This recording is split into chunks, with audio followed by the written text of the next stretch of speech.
Back, everybody, to another edition of the Always Irish Show. This is going to be a very brief episode. I want to touch on Notre Dame's Pro Day they just held, because I do think there are some things different about it this year than I remember there being previously. So I want to go over that briefly for a few minutes. Before we do, if you haven't hit subscribe on YouTube, please do so. I do appreciate it.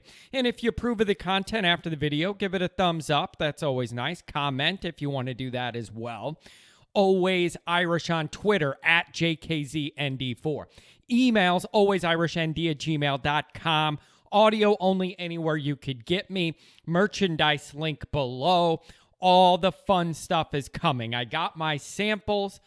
I'm trying them out, and they're coming, so stay tuned for that.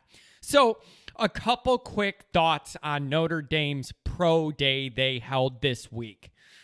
It seemed to me like Notre Dame got more coverage this year than in years past. Now, when I say coverage, I don't just mean our local Notre Dame beat writers that you all know their names. You know they're going to be at anything Notre Dame related. I expect that kind of coverage, those kind of tweets. This guy jumped this high, did this and that. I expect that. That's built in. I'm talking about extra coverage. I'm talking about national coverage. I saw a lot of that this week. And I think that's a really, really great, good sign.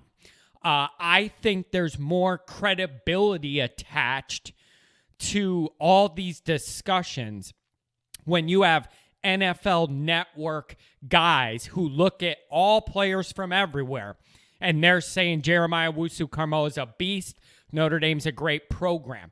That's different than just our local guys. So I love it. I think it adds credibility when you see these large-scale national football accounts singling out Notre Dame guys as being exceptional. So I love that.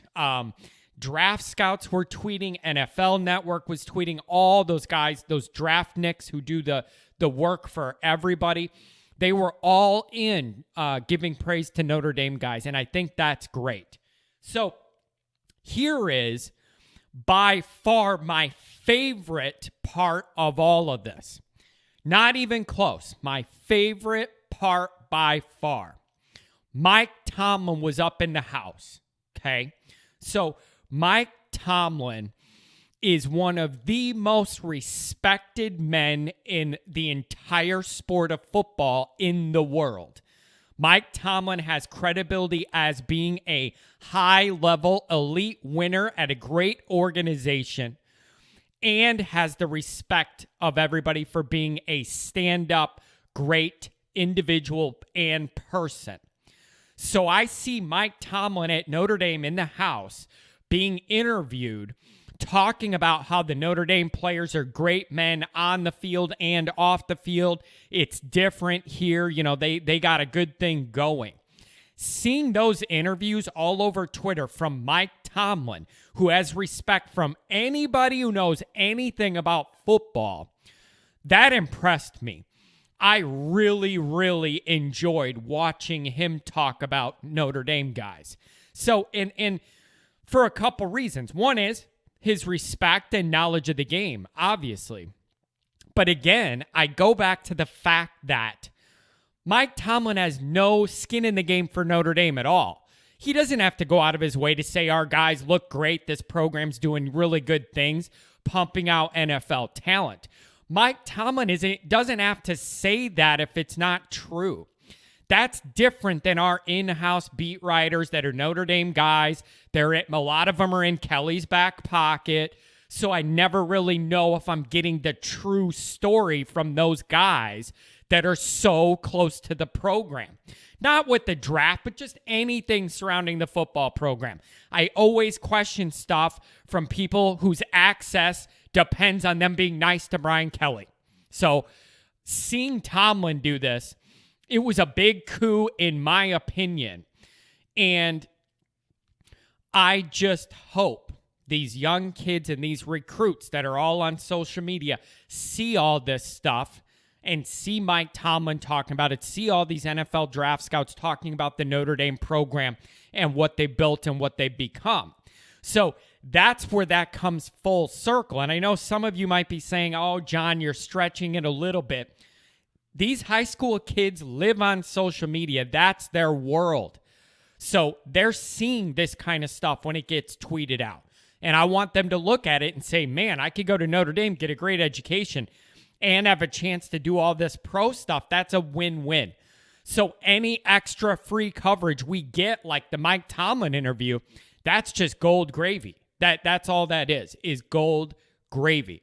So I was really happy with the coverage. I felt like it was more than we usually get, and coming from national people that are respected in the business. And I just think that's a fantastic sign of the program. Okay. So first couple rounds, I mean, I don't know what everybody thinks. Owusu, Carmoa, Eichenberg, Banks, Tremble, probably. Here's the interesting thing. I've seen a lot of people start talking about the Chicago Bears needing to take a developmental quarterback in the later rounds. And I've heard Ian Book's name mentioned. So that would be the ultimate full circle for me to have the Ian Book era at Notre Dame and then the Bears to draft him, in the later rounds and see if he could do anything in the Bears quarterback room.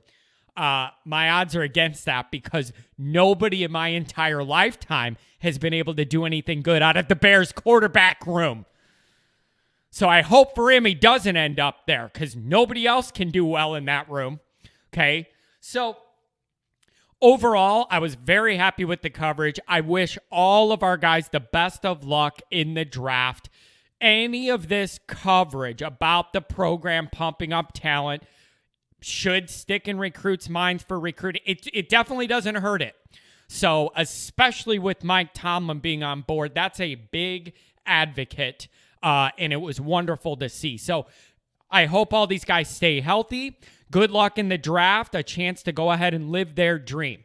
So that's all I got on this topic, but I did want to cover it because I do think it's important. Talk to you guys later.